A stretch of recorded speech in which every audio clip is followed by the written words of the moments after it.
When it comes to securing a second date, follow-up is everything. You've had a good first date, shared some laughs, and maybe even felt that spark, but now comes the tricky part, keeping the momentum going. The key to making sure you get that second date is all about timing, tone, and how you present yourself after the first one. You don't want to come off as too eager, but you also don't want to seem disinterested. There's a sweet spot that, when done right, makes the other person want to see you again. A lot of people make the mistake of overthinking the follow-up, but it's really not that complicated if you break it down.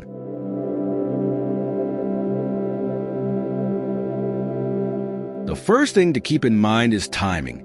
You want to follow up soon enough that the first date is still fresh in their mind, but not so soon that you seem desperate. A good rule of thumb is to send a message within 24 hours. This doesn't mean you have to text them the second they get home. Give it a bit of time. If the date was in the evening, sending a text the next morning works well. Something light and positive, like, "I had a great time with you last night. Hope you're having a good day." This kind of message is simple but effective. It shows interest without being too much. When you follow up, the tone matters just as much as the timing. Stay upbeat and playful. You want to remind them of the fun they had with you without being too heavy. Avoid being too formal or overly cautious. It's not an interview, so there's no need to sound stiff. Humor can go a long way here. For example, if there was an inside joke or funny moment on the first date, referencing it in your follow-up message can rekindle that connection. It makes the conversation feel natural and personal, which makes the other person more likely to want to spend more time with you.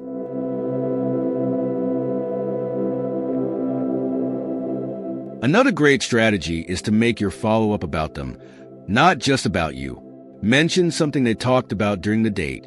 If they said they were looking forward to a concert or a weekend trip, ask how it went. This shows that you were genuinely paying attention, which is a big deal. People love feeling seen and heard, and when you make the follow-up about them, it creates an emotional connection. Plus, it gives you a reason to keep the conversation going beyond just, "I had a nice time." Don't be afraid to suggest a second date casually in your follow-up. A lot of people hesitate here because they're afraid of rejection, but you miss 100% of the chances you don't take. The key is to be low pressure about it. Instead of asking outright, try something like, "I'd love to hang out again sometime.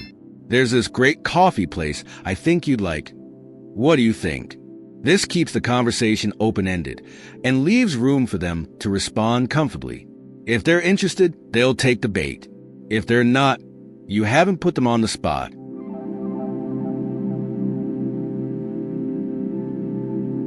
It's also important to manage expectations. Not every good first date guarantees a second one, and that's okay.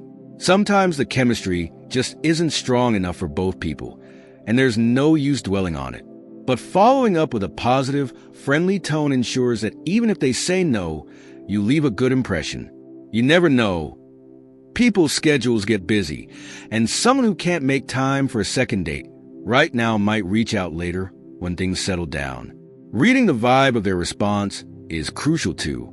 If they respond enthusiastically and engage in conversation, that's a good sign.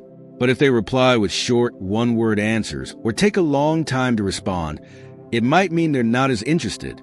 In that case, it's best to back off and let things be. There's no need to push if the interest isn't mutual. Respecting their space makes you come across as confident and emotionally mature, which can be attractive in itself.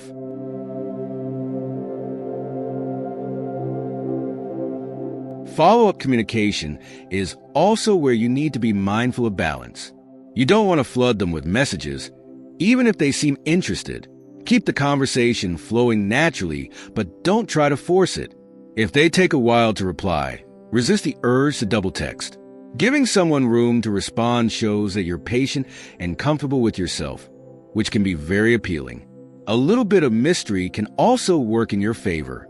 If you seem too available, it can take away some of the excitement of getting to know you. Pay attention to how the conversation flows during the follow-up. If it feels easy and natural, that's a great sign.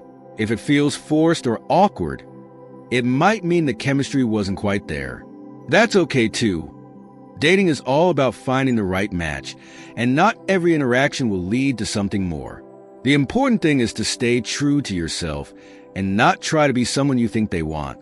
Authenticity is always attractive. Securing that second date isn't about playing games or following rigid rules. It's about being thoughtful, paying attention to timing, and showing genuine interest.